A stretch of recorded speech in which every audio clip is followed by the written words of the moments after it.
Drevni vanzemaljci. Zašto sam stavio na početku History? Zato što kanal History i History 2 najviše promovišu drevne vanzemaljce. Ko su i šta su ovi drevni vanzemaljci? I zašto u svojoj emisiji mnogo puta koriste Sveto pismo? Koriste kao i druge knjige nekih drugih religija, ali najveći je udar na Sveto pismo. Zašto to rade? Možete vidjeti na slikama, stavio sam ljude koji su glavni u vezi emisije i koji vode emisiju i koji pišu silne knjige o drevnim vanzemaljcima i koriste i zloupotrebljavaju Sveto pismo, Bibliju. Pa ono što se govori o Bogu, Bibliji, anđelima, demonima, oni to sve izvrću i prave da su to drevni vanzemaljci.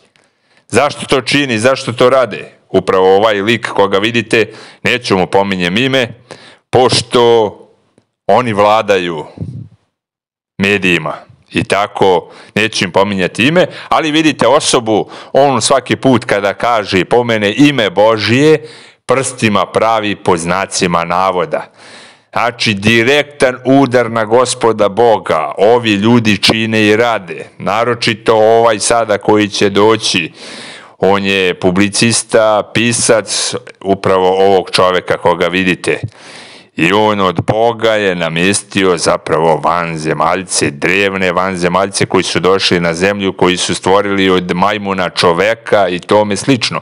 O čemu se zapravo ovdje radi? Ovdje se radi o tome da teorija evolucije ima mnogo rupa, mnogo propusta, tako da im je propala načisto. Biblijski je oborena teorija evolucije, onda su oni udarili na Sveto pismo, Bibliju, sa ovom teorijom o drevnim vanzemaljcima i mnoge hrišćane su uzdrmali, neki su čak i veru napustili jer ne čitaju Sveto pismo i pali su. A odlično su ih zaveli i odvukli od vere, tako da su mnogi otpali od vere u Gospoda Boga Isusa Hrista Spasitelja.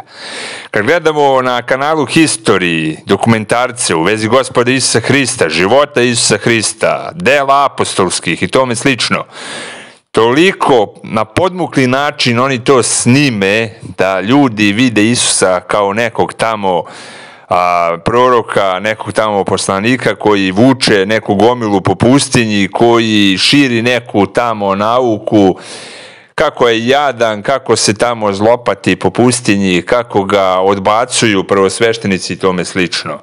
A onda udaraju sa ovim drevnim vanzemaljcima i tu opet koriste Gospoda Isusa Hrista i kao on je neka vrsta Anunakija i tome slično. Kada sam gledao emisije njihove o drevnim vanzemaljcima, nije mi bilo jasno kako ih toliko ovaj kanal promoviše i još mnogi drugi kanali. Ali onda sam shvatio zapravo da je to nauka sotonska i da je direktan udar na Sveto pismo, na Gospoda Boga, Isusa Hrista Spasitelja i Duha Svetoga. Tako da đavo svoje promoviše i vara narod na veliko. Kad im propala, kao što rekao, teorija o evoluciji, sada je ovo na vrhu piramide. I razne zamke, manipulacije, izmišljotine ubacuju i pokazuju.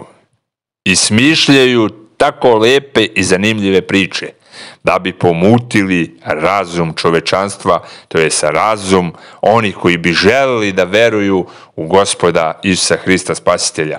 I mnogi koji su te emisije gledali i došlo im je Sveto pismo da ga čitaju, dao im je Gospod priliku i oni kad počnu da čitaju ne mogu da razumeju jer su im ovi isprali mozak. Tako sve te priče o vanzemaljcima, drevnim vanzemaljcima, Anunakijima i tome slično, sve je to delo Sotone. U prvoj poslanici Timotejevoj u 4. glavi možemo pročitati: a duh izričito kaže da će u posljednje vremena neki odstupiti od vere, povodeći se za varljivijim duhovima i demonskim učenjima, koji šire licemernije lažljivci, otupele savesti.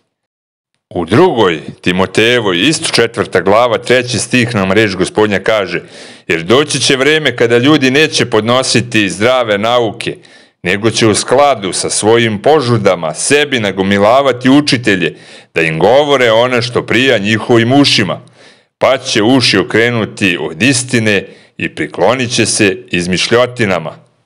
Tako čuli smo o čemu se zapravo radi. Želim svima puno Božjih blagoslova. Čitajte Sveto pismo.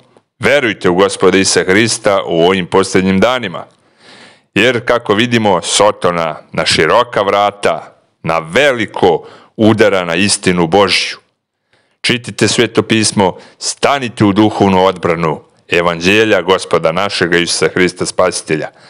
Kao što rekao, želim svima puno Božjih blagoslova do sljedeće emisije u ime Oca i Sina i Svetoga Duha. Amin.